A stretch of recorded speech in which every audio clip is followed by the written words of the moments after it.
साथियों, आप सभी का इस प्लेटफॉर्म पर स्वागत है। यहाँ पर हम लोग आगामी जो लेखपाल की परीक्षा होने वाली है यूपी ट्रिपल एससी के द्वारा, उसके लिए प्रैक्टिस सेट देख रहे हैं। तो यहाँ पर जो हम लोग प्रैक्टिस सेट देखेंगे, यह यूथ पब्लिकेशन के द्वारा जो 15 सेटों का एक प्रैक्टिस सेट निकाला गया है। ये पूरा प्रैक्टिस सेट आपका नए सिलेबस पे आधारित है। इसमें से हम लोग पहला जो प्रैक्टिस सेट है उसको यहाँ पर हम लोग व्याख्या के साथ देखेंगे। तो चलिए प्रारंभ करते हैं। इसमें पहला प्रश्न है हिंदी का, सबसे पहले हिंदी का पोर्शन है। तो पहला प्रश्न है धीरे धीरे में कौन सा समास है। तो इसमें देखिए अव्ययी भाव समास है। कौन सा समास है? अव्ययी भाव समास है। और अव्ययी भाव समास में क्या होता है? जिस समास का प्रथम पद प्रधान हो, अव्यय भी हो तथा दूसरा पद संज्ञा हो, उसे अव्ययी भाव समास कहते हैं। इसका एक उदाहरण है प्रत्येक। ठीक है, आगे चलते हैं। धनुर्बाण में किस तरह का समास है? धनुर्बाण में आपका द्वंद्व समास है। क्या है? द्वंद्व समास है। क्यों? क्योंकि देखिए द्वंद्व समास में क्या होता है? जिसके दोनों पद प्रधान हो और दोनों पद संज्ञा अथवा विशेषण हो, वह द्वंद्व समास होता है। और इसमें इसका विग्रह करने के लिए दो पदों के बीच और अथवा या जैसे योजक अव्यय लिखा जाता है। एक और उदाहरण आप ले सकते हैं, जैसे राम लक्ष्मणों, राम और लक्ष्मण हो जाएगा। आगे चलते हैं। इनमें शत्रु का पर्यायवाची कौन सा नहीं है? तो देखिए अहि जो है, अहि शत्रु का पर्यायवाची नहीं बल्कि अहि सांप का पर्यायवाची, जबकि अरि, रिपु, बैरी ये सभी शत्रु के पर्याय हैं। आगे चलते हैं। कौन सा शब्द इंद्र का पर्यायवाची नहीं है? तो देखिए इसमें गणाधिप जो है ये इंद्र का पर्यायवाची नहीं, जबकि पुरंदर, शक्र, मधवा ये इंद्र के पर्यायवाची हैं। अगला है स्पृश्य का विलोम क्या होगा? अस्पृश्य हो जाएगा। क्या हो जाएगा? अस्पृश्य हो जाएगा। तो एक सेकेंड, इसमें आपका डी ऑप्शन जो है ये सही हो जाएगा। आगे चलते हैं। ध्वंस शब्द का विलोम क्या होगा? ध्वंस का विलोम निर्माण हो जाएगा, बी ऑप्शन। निम्नलिखित में से कौन सा शब्द तत्सम नहीं है? कौन सा शब्द तत्सम नहीं है? तो इसमें कूची जो है ये तत्सम नहीं है बल्कि तद्भव है। इसका तत्सम क्या होता है? कुर्चिका होता है। जबकि अन्य कपाट, कीटक, कुंभकार ये क्या है? तत्सम है। आगे चलते हैं। लवण का तद्भव क्या होगा? लवण का तद्भव नोन हो जाएगा। दो या दो से अधिक अत्यंत समीपस्थ वर्णों के मेल से जो परिवर्तन होता है वो क्या कहलाता है? वो संधि कहलाता है। क्या कहलाता है? संधि कहलाता है। संघार का सही संधि विच्छेद क्या होगा? तो संघार का सही संधि विच्छेद शम प्लस हार हो जाएगा, समहार। ठीक है, और यह व्यंजन संधि का उदाहरण है। संघार जिसका मतलब होता है संपूर्ण विनाश। अगला है गुरु के समीप रहकर शिक्षा ग्रहण करने वाले के लिए एक शब्द क्या होगा? अंतेवासी। उच्च कुल में पैदा व्यक्ति को क्या कहते हैं? उच्च कुल में पैदा व्यक्ति को कुलीन कहते हैं। ठीक है, आगे चलते हैं क्वेश्चन नंबर 13 पर। अंधे के हाथ बटेर लगना कहावत का आशय क्या है? किसी अयोग्य व्यक्ति को महत्वपूर्ण वस्तु प्राप्त हो जाना, बी ऑप्शन आपका सही हो जाएगा। आगे चलते हैं। गांठ का पूरा मुहावरे का अभिप्राय क्या है? गांठ का पूरा मुहावरे का अभिप्राय मालदार होता है। अगला है निम्न से शुद्ध वाक्य चुनिए। तो इसमें बी ऑप्शन देखिए, ओह नहीं, सी ऑप्शन, छी कितना घृणित दृश्य है। तो सी ऑप्शन इसका आपका सही हो जाएगा। जबकि अन्य वाक्यों में संबोधन का त्रुटिपूर्ण प्रयोग किया गया है। आगे चलते हैं। शब्दानुक्रम में सही वाक्य कौन सा है? तो इसमें बी ऑप्शन आपका वह आदमी गरीब था, ये सही है। अगला है इनमें से कौन सा पुल्लिंग नहीं है? तो वायु जो है ये स्त्रीलिंग है, पुल्लिंग नहीं है। जबकि बचपन, समुद्र, कंबल ये सभी के सभी क्या है? पुल्लिंग है। आगे चलते हैं। अगला प्रश्न है गौ शब्द का वचन पहचानिए। तो गौ क्या है? एक वचन है। इसका बहुवचन क्या होता है? गौवें होगा, गौवें। आगे चलते हैं। क्रियापरक व्याकरणिक कोटि चिन्हित कीजिए। तो इसमें जो आपका कारक है, कारक ये क्रियापरक व्याकरणिक कोटि है। देखिए व्याकरण की वह कोटि जिसमें क्रिया निहित हो उसे वो कारक कहलाती है। और हिंदी में इसकी संख्या कितनी है? 8 है। निम्नांकित में से शुद्ध शब्द कौन सा है? तो निम्नांकित में से शुद्ध शब्द जो है अंत्याक्षरी, बी वाला ऑप्शन जो है आपका सही है। अगला निम्न से शुद्ध रूप कौन सा है? तो बी ऑप्शन देखिए प्रदर्शनी, ये आपका सही है। आगे चलते हैं। निम्नलिखित में से कौन सा शब्द हंस की जगह प्रयुक्त नहीं किया जा सकता है? तो अमृत को हंस की जगह प्रयुक्त नहीं किया जा सकता है, जबकि सूर्य, योगी, श्वेत ये सभी हंस के पर्याय हैं। आगे चलते हैं। Question number 23। यहां पर गद्यांश इसके आधार पर प्रश्न जो पूछे जाएंगे उसको बताना। तो पहले गद्यांश देख लेते हैं। तत्परता हमारी सबसे मूल्यवान संपत्ति है। इसके द्वारा विश्वसनीयता प्राप्त होती है। वह लोग जो सदैव जागरूक रहते हैं, तत्काल कर्मरत हो जाते हैं और जो समय के पाबंद हैं वह सर्वत्र विश्वास के पात्र समझे जाते हैं। वह मालिक जो स्वयं कार्य तत्पर होते हैं अपने कर्मचारियों के लिए प्रेरणा का स्रोत बनते हैं और काम की उपेक्षा करने वालों के लिए अंकुश का काम करते हैं। वह अनुशासन का साधन भी बनते हैं। इस प्रकार अपनी उपयोगिता और सफलता में अभिवृद्धि करने के साथ साथ वे दूसरों की उपयोगिता और सफलता के भी साधन बनते हैं। एक आलसी व्यक्ति हमेशा ही अपने कार्य को भविष्य के लिए स्थगित करता जाता है।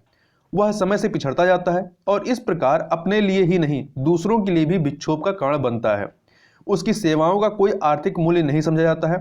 कार्य के प्रति उत्साह और उसे शीघ्रता से संपन्न करना कार्य तत्परता के दो प्रमुख उपादान हैं जो समृद्धि की प्राप्ति में उपयोगी बनते हैं।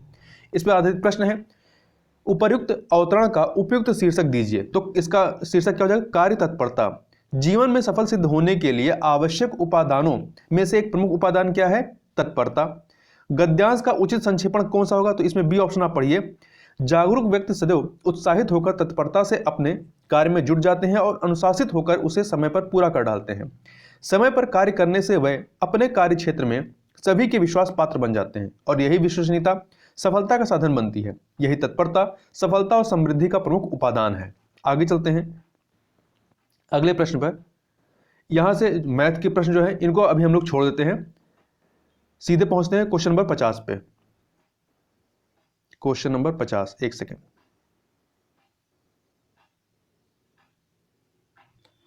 हड़प्पा सभ्यता के एक स्थल लोथल की खुदाई किसके नेतृत्व में की गई थी? तो एस.आर. राव, रंगनाथ राव के नेतृत्व में की गई थी। अगला है, निम्न से किस शासक की मृत्यु उसके पुस्तकालय की सीढ़ियों से गिरकर हुई थी? तो हुमायूं की हुई थी। किसकी हुई थी?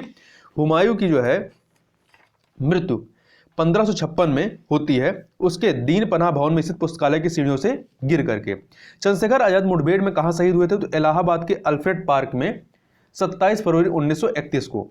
आगे देखते हैं, निम्नलिखित में से द इंडिपेंडेंट समाचार पत्र या पत्रिका के संस्थापक कौन थे? मोतीलाल नेहरू। मोतीलाल नेहरू थे। इन्होंने 9 फरवरी 1919 को इलाहाबाद से इसका प्रकाशन प्रारंभ किया था, लेकिन अंग्रेजों के दमन के कारण 2 साल बाद इसे बंद करना पड़ा। भारतीय स्वतंत्रता आंदोलन के दौरान 1932 में ग्रेट ब्रिटेन के किस प्रधानमंत्री ने सांप्रदायिक पुरस्कार की घोषणा की थी? जेम्स रैमसे मैकडोनाल्ड ने। और ये जो है 1929 से लेकर 1935 तक यूके के प्रधानमंत्री थे। भारत का सबसे ऊंचा बांध कौन सा है? तो टिहरी बांध जो है भारत का सबसे ऊंचा बांध है और विश्व का 8वां सबसे ऊंचा बांध है, जो कि उत्तराखंड के भागीरथी नदी पर स्थित है।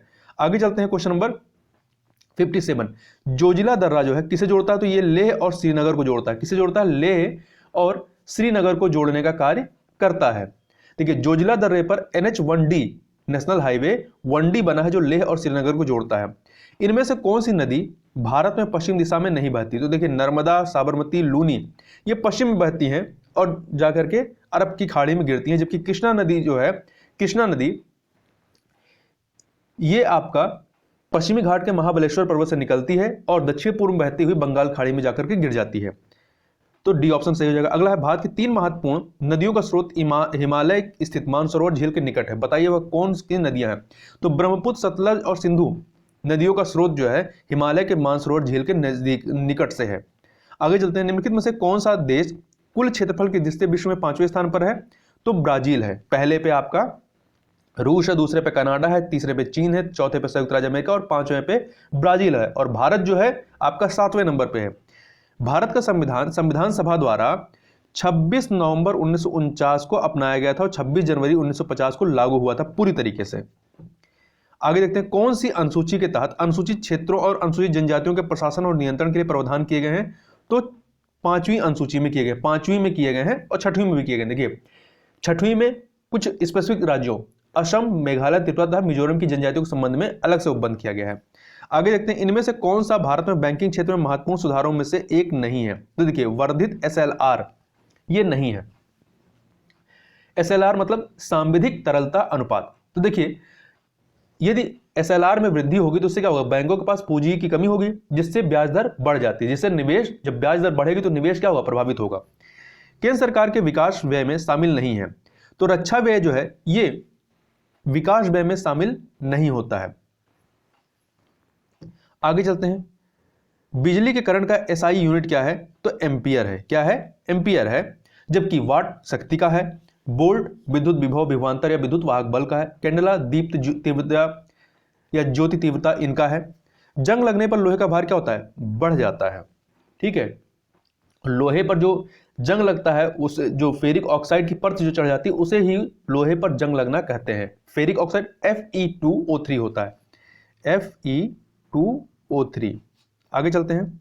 निम्नलिखित में से कौन सा हार्मोन पीयूष ग्रंथि से स्त्रावित नहीं होता है? तो सेक्रेटिन जो है ये आपका एक आतीय हार्मोन्स है जो कि ड्यूडेनम के एस सेल से स्त्रावित होता है, जबकि प्रोलैक्टिन, ऑक्सीटोसिन, वेसोप्रेसिन जो है ये पीयूष ग्रंथि से स्त्रावित होते हैं।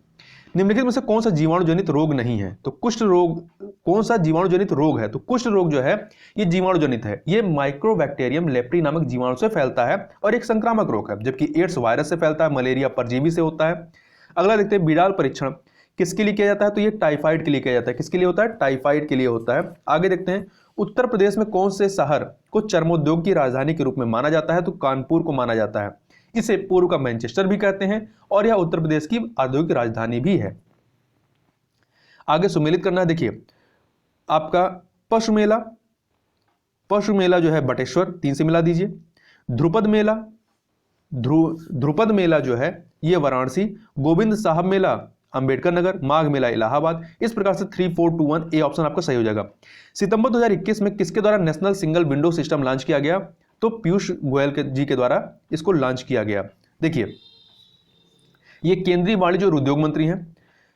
ये जो आपका नेशनल सिंगल विंडो सिस्टम है यह एक एकल खिड़की पोर्टल है जो सरकार से आवश्यक अनुमोदन तथा निवेशकों के लिए वन स्टॉप शॉप के रूप में कार्य करता है। इस पोर्टल को इन्वेस्ट इंडिया तथा उद्योग और आंतरिक व्यापार संवर्धन विभाग द्वारा संयुक्त रूप से विकसित किया गया है। आगे चलते हैं क्वेश्चन नंबर 73 पर।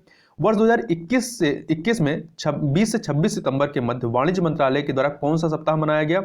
तो इनके द्वारा जो है वाणिज्य सप्ताह, कौन सा? वाणिज्य सप्ताह मनाया गया है। आगे चलते हैं, सितंबर 2021 में भारत सरकार ने मानसिक या शारीरिक रूप से दिव्यांग व्यक्तियों के पारिवारिक पेंशन के लिए आय सीमा कितने प्रतिशत तक बढ़ाया है? 30% तक बढ़ाया। कितना बढ़ाया? 30% तक बढ़ाया गया है। सामाजिक न्याय और अधिकारिता मंत्रालय ने किस नाम से वरिष्ठ नागरिकों के लिए भारतीय प्रथम अखिल भारतीय हेल्पलाइन शुरू की है? एल्डर लाइन के नाम से शुरू की है। और एल्डर लाइन के तकनीकी भागीदार टाटा ट्रस्ट और एनएससी फाउंडेशन है। प्रत्येक वस्तु प्रतीक्षा कर सकती है किंतु कृषि नहीं, यह कथन पंडित जवाहरलाल नेहरू का है जो कि इन्होंने 1947 में कहा था, 1947 में। प्रधानमंत्री उज्ज्वला योजना किस वर्ष प्रारंभ हुई थी? तो 1 मई 2016 को यह प्रारंभ की गई थी। कहां से हुई थी? उत्तर प्रदेश के बलिया से शुरू हुई थी। जबकि प्रधानमंत्री उज्ज्वला योजना 2.0 की शुरुआत 2021 में महोबा से हुई है। गेहूं में प्रोटीन का परसेंटेज कितना होता है? ये 8 से लेकर 15% तक होता है, इसलिए 12% उत्तर सही हो जाएगा। इसमें कार्बोहाइड्रेट 65 से 70% होता है, वसा 1.5% होता है, खनिज 2% होता है। भारत में कुल कितने गांव हैं? तो 6,40,930 गांव हैं। उत्तर प्रदेश के मलिहाबाद किस लिए प्रसिद्ध है? दशहरी आम के लिए।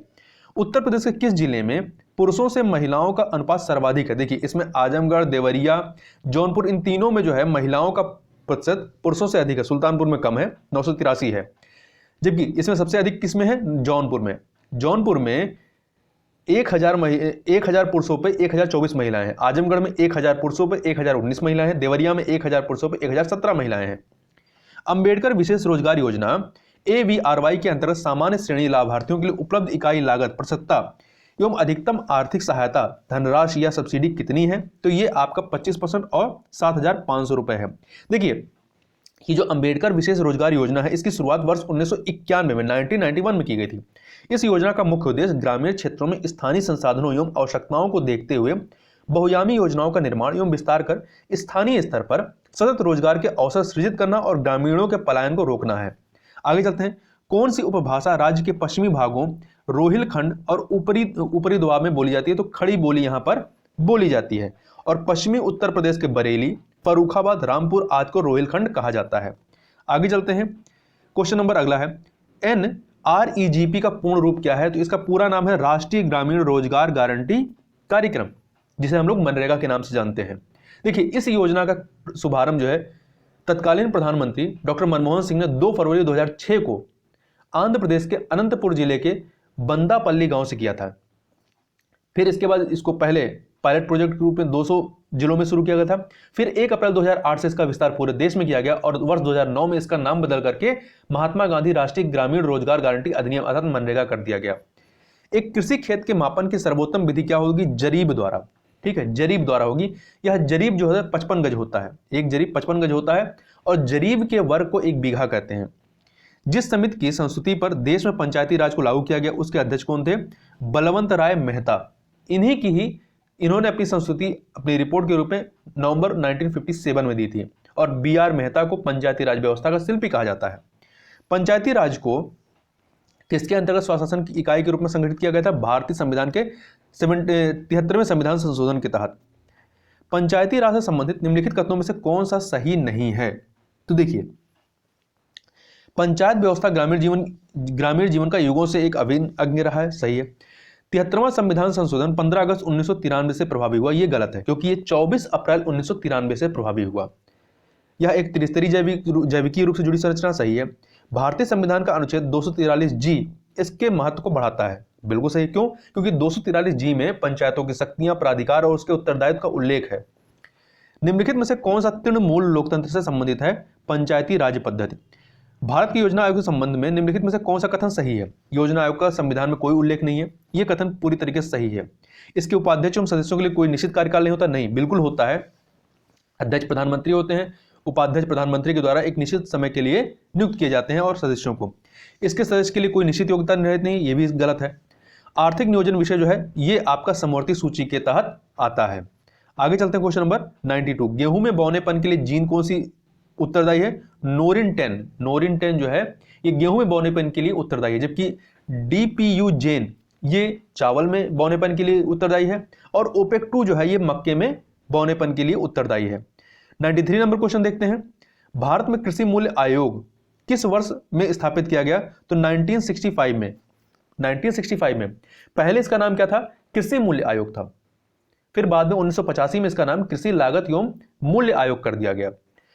न्यूनतम समर्थन मूल्य की घोषणा जो है वो कृषि लागत एवं मूल्य आयोग के द्वारा वर्ष में 2 बार की जाती है। वह 24 मुख्य फसलों के लिए MSP की अनुशंसा करता है। ऑपरेशन फ्लड 2 का निम्न में किससे संबंध है? तो दुग्ध आपूर्ति से संबंध है। ऑपरेशन फ्लड योजना देश में दुग्ध उत्पादन में वृद्धि के लिए चलाई गई योजना। यह योजना श्वेत क्रांति के नाम से जानी जाती है। यह 3 चरणों तक, पहले चरण में 1970 से 1978, दूसरे चरण में 1978 से 1985, फिर तीसरा चरण 1985 से 1994 तक चलाई गई। निम्नलिखित में से कौन सी खरीफ की फसल नहीं है? तो देखिए, चना जो है ये आपकी रबी की फसल है। रबी की फसल में गेहूं, जौ, चना, मटर, सरसों आते हैं, जबकि खरीफ की फसल में अरहर, मक्का, धान, गन्ना, कपास आते हैं। आगे चलते हैं, यहां सुमेलित करना है। तो देखिए, सर्व शिक्षा अभियान जो है आपका 2001 का है, 3 से मिला दीजिए। साक्षर भारत मिशन 2009 का है, 4 से मिला दीजिए। ऑपरेशन ब्लैक बोर्ड 1987 का है, 1 से मिला दीजिए। राष्ट्रीय साक्षरता मिशन 1988 का है, 1988 से मिला दीजिए। इस प्रकार से आपका 3412 ए ऑप्शन आपका सही हो जाएगा। आगे चलते हैं। संगम योजना का उद्देश्य क्या है? यह विकलांगों की सहायता से संबंधित है। 15 अगस्त 1996 को 1996 को सरकार ने विकलांगों के कल्याण के लिए जिन समाज कल्याण योजनाओं की घोषणा की, संगम योजना उनमें से एक प्रमुख योजना है। 24 सितंबर 2014 को प्रारंभ की गई दीनदयाल अंत्योदय योजना संबंधित है किससे?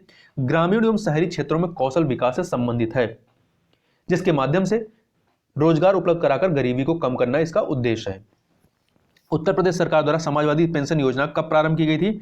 तो इसे प्रारंभ किया गया था 28 जनवरी 2014 को, ठीक है, तत्कालीन मुख्यमंत्री अखिलेश यादव जी के द्वारा। आगे चलते हैं। द ऑपरेशन ग्रीन परियोजना का उत्तर प्रदेश में शुभारंभ कब हुआ था? तो 1 जुलाई 2001 को। तो सी ऑप्शन आपका सही हो जाएगा। इस प्रकार से यहां पर हम लोगों ने इस को कंप्लीट किया। तो इस वीडियो में बस इतना ही, मिलते हैं नेक्स्ट वीडियो में, तब तक के लिए बहुत बहुत धन्यवाद।